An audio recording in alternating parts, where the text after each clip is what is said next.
Happy Monday, witches! Today's card pull is from our Witch Oracle card deck, written by Angie Sullins. Artwork is by Silas Tabal.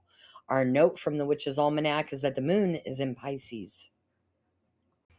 Witch, a woman in total control of herself. So first off, what is control? There is no woman alive today that needs a dictionary to know what control means within a toxic patriarchy. She's experienced it since she was born. It's alive in the curves of her psyche, in the expanse of her hips, and in the marrow of her bones, which means we have been so over inundated with what toxic patriarchy is. We're so used to it, sometimes we don't even realize it. This is domination and restraint. But in a balanced psyche and in a balanced culture, control can mean something entirely different. A witch experiences control through cooperation rather than competition. She engages all parts of her psyche in an attempt to coordinate rather than dominate. Think about that. We're not dominating anything, we're coordinating. You're being asked right now to embrace all of the inhabitants of your inner realm because each deserves respect and a place at the table. Even those who would have society telling us they're unruly, inconvenient, or ugly. Whatever.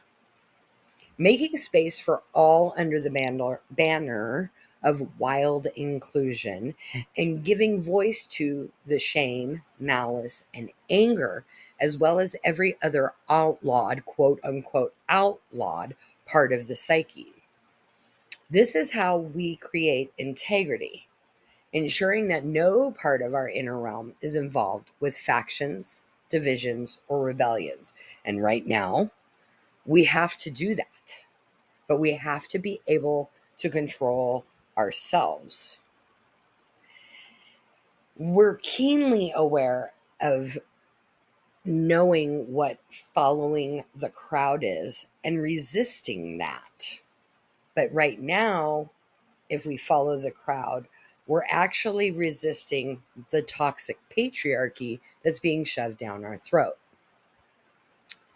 We as witches, to begin with, don't even fall into these crowds because we're already the outsiders. We're the weird ones.